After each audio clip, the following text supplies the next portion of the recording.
তোমরা সবাই আছো, সবাই আমার চেনা এখানে, মানে বেশ প্রথম থেকে নিউ জার্সি লোকেদেরই বেশি চিনি, ওই জন্য এখানে আমার খুব একটা মানে লজ্জা করছে না কি অস্বস্তি হচ্ছে না।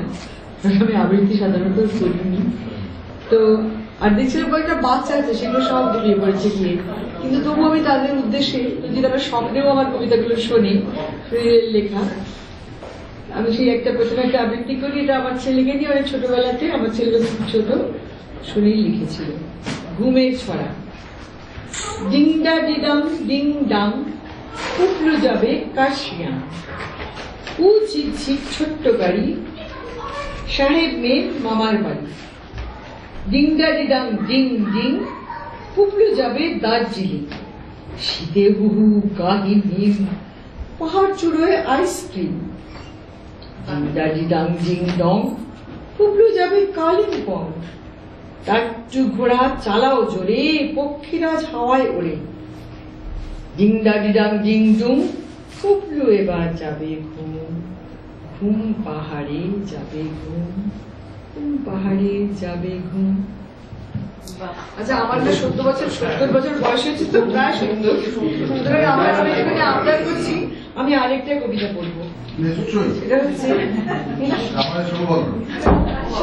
এটা হচ্ছে নদীর ধারে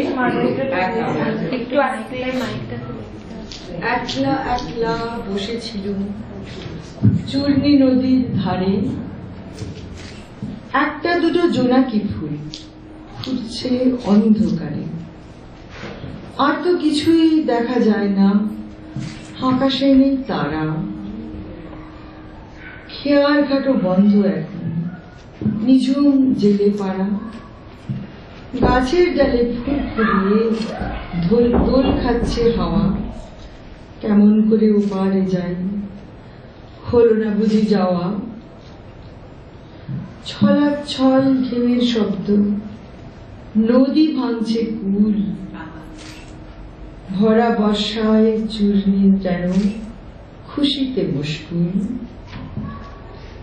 একলা বসে কি যে করি, সামনে সারা রাত, পেট জ্বলছে খিদে, আজ কপালে নেই ভাত। একটা যদি বাঁশি থাকতো, লাগিয়ে দিতাম সুর, কদম গাছের তলায় না হয় হতুম কেষ্ট ঠাকুর।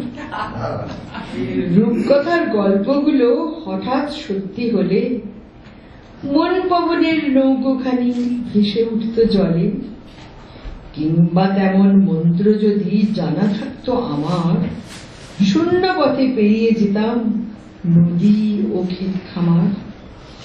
মেঘ ডাকলো দারুণ দেখি বিদ্যুতের ছটায়, একটা কাগজ পড়লো আমার পায়ের কাছটায়। কাগজ তো না, চিঠি একটা, আকাশ থেকে এলো।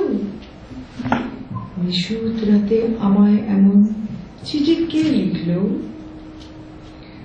সত্যি সত্যি চিঠি সেটা, বাংলা অক্ষরে। আবার বিজলি চমক দিতে নিলুম সেটা পড়ে।